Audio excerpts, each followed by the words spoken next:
আসসালামু আলাইকুম। আমি মোহাম্মদ আব্দুস সালাম মিয়া, সহকারী অধ্যাপক, ইসলাম শিক্ষা, মির্জাপুর সরকারি কলেজ। আমি এখন তোমাদের সামনে অনলাইনে ক্লাস নিচ্ছি ও দ্বাদশ শ্রেণী ইসলামী শিক্ষা বিষয়ের উপর। আজকে তোমাদের সামনে আমার আলোচ্য বিষয় হচ্ছে অনুবাদ। সূরা বাকারা আয়াত 1 হতে 7 পর্যন্ত আমি তোমাদেরকে এখন অনুবাদ করে তোমাদেরকে বুঝাইয়ে দিব। সর্বপ্রথম আমি বলছি আলিফ লাম মিম। আলিফ লাম, বিসমিল্লাহির রহমানির রহিম। আলিফ লাম মিম, এটা হচ্ছে সূরা বাকারা বা পবিত্র কোরআনের প্রথম আয়াত এবং সূরা বাকারার প্রথম আয়াত। কি? আলিফ লাম মিম। এর সঠিক অর্থ আল্লাহ বিনে কেউ জানে না, কিন্তু মুফাসসিরিনদের মধ্য হতে কেউ কেউ বলেন যে আলিফের অর্থ আল্লাহ, লামের অর্থ জিবরিল আলাইহিস সালাম, মিমের অর্থ মুহাম্মদ সাল্লাল্লাহু আলাইহি সাল্লাম। তো শুরুতেই তোমাদেরকে বলছি এই আয়াত সম্পর্কে। এই আয়াতের একটি শানে নজুল আছে। শানে নজুলটি হলো এই: যখন আমাদের প্রিয় নবী হযরত মুহাম্মদ সাল্লাল্লাহু আলাইহি সাল্লাম পবিত্র কোরআন মক্কার আরবের মানুষের কাছে যখন তিনি প্রচার করেন, তখন আরবের বেশ কিছু লোক এতে সন্দেহ করত। ঠিক তেমনি আব্দুল্লাহ ইবনে উবাই নামে এক মুনাফিক ছিল। সে মুসলমানদের মধ্যে সন্দেহ সৃষ্টি করার জন্য তিনি সর্বপ্রথম বলতে শুরু করলেন, কোরআন সেই কিতাব নয় যে কিতাবের কথা পূর্ববর্তী ধর্মগ্রন্থে আছে, অর্থাৎ তাওরাত, জবুর, ইনজিলে যে কোরআনের কথা আছে সেই কোরআন, এই মুহাম্মদ সাল্লাল্লাহু আলাইহি সাল্লাম যে কোরআনের কথা বলে এই কোরআন এক নয়। অর্থাৎ আমরা পূর্ববর্তী ধর্মগ্রন্থে যে পবিত্র কোরআনের ইঙ্গিত পেয়েছি, মুহাম্মদ সাল্লাল্লাহু আলাইহি সাল্লাম আনিত যে কোরআন, এই কোরআনটা সেই কোরআন নয়। এই বলে আব্দুল্লাহ ইবনে উবাই মুসলমানদের মধ্যে একটা সন্দেহ সৃষ্টি করে দিতে লাগলেন।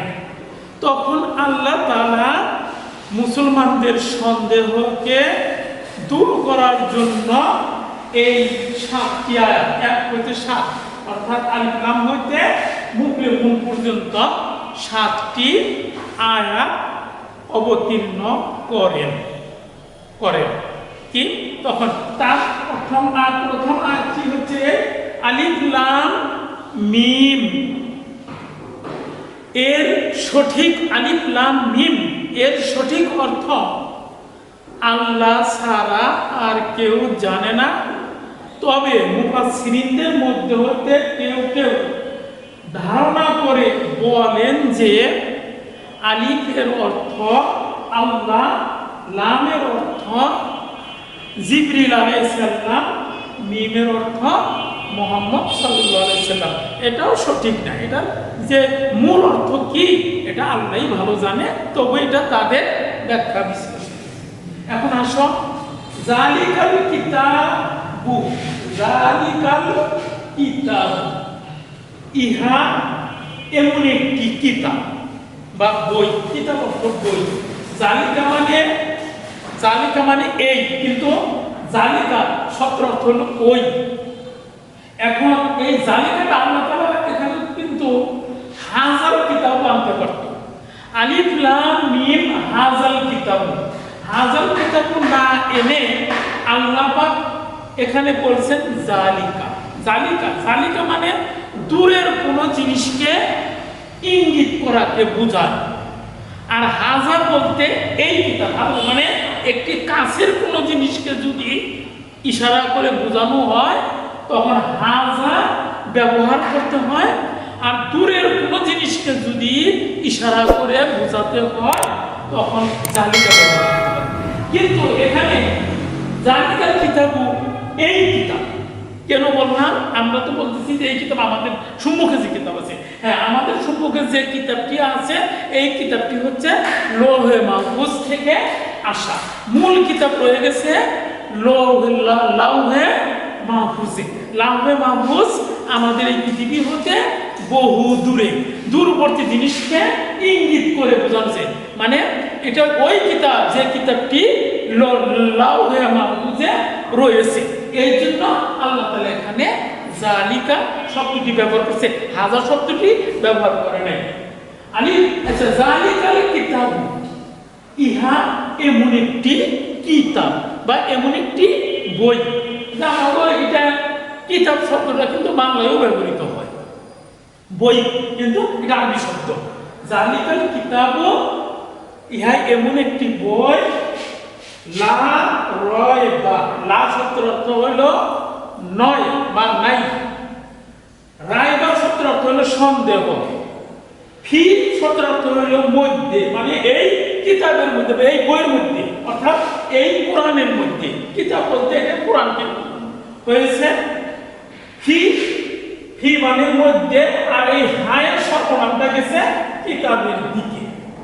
তাইলে জালিকাল কিতাবু লা রাইবা ফি, ইহা এমন একটি কিতাব যার মধ্যে বিন্দু মাত্র সন্দেহ নাই। এখন তোমরা বুঝতে পারছো? জালিকাল কিতাবু লা রাইবা ফি, এই কিতাবের মধ্যে বিন্দু মাত্র সন্দেহ নাই। হুদাল লিল, হুদাল লিল মুত্তাকিন, মুত্তাকিন শব্দের অর্থ হলো ভয় ভীতি, যারা ভয় করে, মুত্তাকিন পরহেজগার, বুঝলা? তাইলে মুত্তাকিনদের জন্য, নাম লি অর্থ জন্য, লিল মুত্তাকিন, মুত্তাকিনদের জন্য এই কিতাব কি করে? হুদা শব্দের অর্থ হলো হেদায়েত বা উপদেশ। হুদা শব্দের অর্থ হলো হেদায়েত বা উপদেশ। মুত্তাকিনদেরকে এই কিতাব হেদায়েত করে বা উপদেশ দেয়। অর্থাৎ যদি কেউ মুত্তাকিন না হয় তার তো হেদায়েত করে লাভ নাই। যে আল্লাহকে ভয় করে না তারে হেদায়েত করে লাভ নাই। যারা মুত্তাকিন হয়েছে, যারা মুসলমান হয়েছে, যারা আল্লাহকে ভয় করে, তাদেরকে এই কিতাব দিক নির্দেশনা দেয়।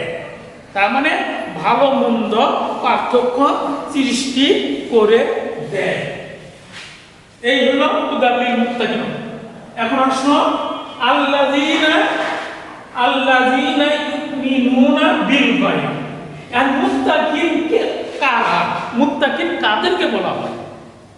মুত্তাকিন ওই ব্যক্তিদেরকে বলা হয়, আল্লাযীনা শব্দের অর্থ হলো যারা, ইউমিনুনা বিশ্বাস করে, বিল গায়ব কাকে? অদৃশ্য গায়েবকে।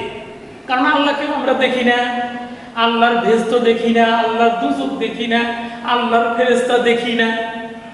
তাহলে না দেখে যারা বিশ্বাস করে, ঈমান আনে, বিশ্বাস করে, আল্লাহকে যারা না দেখে বিশ্বাস করে তারাই হচ্ছে মুমিন, তারাই হচ্ছে মুমিন বা মুত্তাকিন। তারপর আসো মুত্তাকিন, এরপর আসো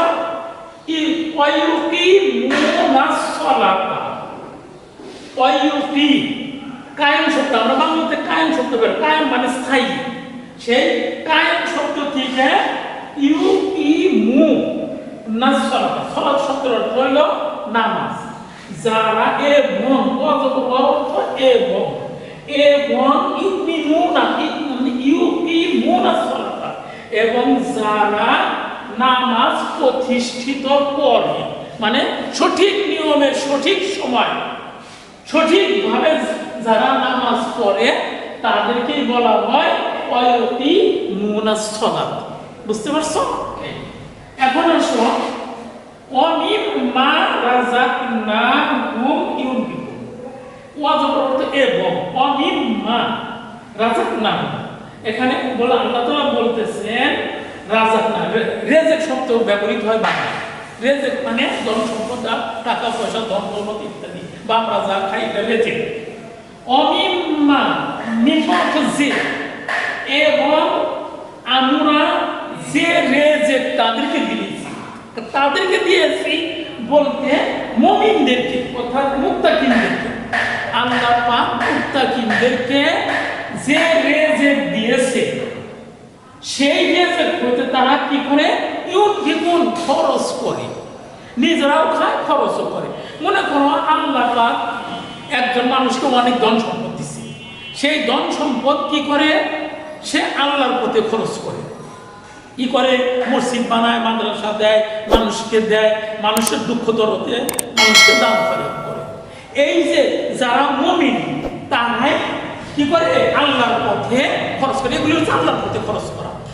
যে রেজেক মিম্মা রাযাকনাহুম ইউনফিকুন, এবং আমি তাদেরকে যে রেজেক বা যে জীবিকা দান করেছি, সেই জীবিকা তারা কি করে?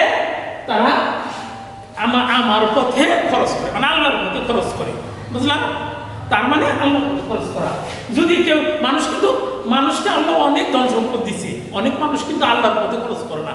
যারা ইমানদার তারাই কিন্তু আল্লাহর পথে খরচ করে। আর যারা ইমানদার না, তারা কার পিছনে খরচ করে? আল্লাহ তাআলা তাদেরকে ধন সম্পদ দিচ্ছে, সে ধন সম্পদ তারা খরচ করে। মনে করো হাউজির আসর করে, জুয়ার আসর করে, নাচ গানের আসর করে, কিন্তু আল্লাহ তাআলা তাদেরকে ধন সম্পদ দিচ্ছে, সেই সম্পদে তারাও করে। যারা ইমানদার না, কিন্তু যারা ইমানদার, যারা মুত্তাকিন, তারা কি করে? সেটাতে মসজিদ করে, মাদ্রাসা করে, মানুষকে দান খয়রাত করে, রোগীর সেবা করে, ইত্যাদি ইত্যাদি হচ্ছে আল্লাহর পথে খরচ করা। এবং যারা আল্লাহর পথে তাদের জীবিকা খরচ করে, তারাই হচ্ছে মুত্তাকিন। তারপরে আল্লাযীনা ইউমিনুনা বিমা উনজিলা, আল্লাযীনা অর্থ এবং আল্লাযীনা মানে যারা, এবং যারা ইউমিনুনা ঈমান আনে, বিশ্বাস করে, বিমা উনজিলা ইলাইকা, এবং আপনার উপরে যা অবতীর্ণ হয়েছে, অর্থাৎ রাসূল সাল্লাল্লাহু আলাইহি সাল্লামের নিকট যে জিনিস অবতীর্ণ হয়েছে। কি জিনিস অবতীর্ণ হয়েছে রাসূল সাল্লাল্লাহু আলাইহি সাল্লামের উপর? আল কুরআন। আল্লাযীনা ইউমিনুনা বিমা উনজিলা, এবং যারা বিশ্বাস করে আপনার উপর যা অবতীর্ণ হয়েছে, নাযিল হয়েছে। কি? কুরআন। ওমা উনজিলা মিন কাবলি, এবং আপনার পূর্বে যে সকল গ্রন্থ নাজিল হয়েছিল, যেমন হযরত ঈসা আলাইহিস সালামের কাছে ইনজিল, হযরত মুসা আলাইহিস সালামের কাছে তৌরাত আল্লাহ তাআলা নাজিল করেছিলেন। এর উপর যারা বিশ্বাস করে তারাই হচ্ছে মুত্তাকিন, তারাই হচ্ছে, তাই বলছেন যে ওমা উনজিলা মিন কাবলিকা, অর্থাৎ আপনার পূর্বে যা অবতীর্ণ হয়েছিল। ওয়াবিল আখিরাতিহুম, এবং শেষ বিচারের পর, অর্থাৎ আখিরাতের উপর তারা ইউকিনুন, দৃঢ় বিশ্বাসী। এবং যারা পরকালের প্রতি, অর্থাৎ মরণের পর যে মানুষের একটা বিশাল জীবন আছে, সেই জীবনের প্রতি যারা বিশ্বাস করে তারাই হচ্ছে মুত্তাকিন। তাহলে মুত্তাকিন তালিকা রক্ষা। এখন তোমাদের 5টা আয়াত পড়াইলাম, 7টা। এখন আসো 6টা আয়াত। উলাইকা আলা হুদাম মির রাব্বিহিম, যারা আল্লাহ পাকের প্রতি ঈমান এনেছে, যারা মুত্তাকিন হয়েছে, যারা আল্লাহর নবীকে বিশ্বাস করে, পরকালকে বিশ্বাস করে, তারাই, উলাইকা শব্দটা হলো এরাই, মানে ওই মুত্তাকিন লোকেরাই আলা হুদাম মির রাব্বিহিম, তাদের স্থির প্রতিপালকের রবের, প্রতিপালকের হেদায়েতের মধ্যে তারা আছে, তাদের প্রতিপালকের হেদায়েতের মধ্যে তারা আছে। এবং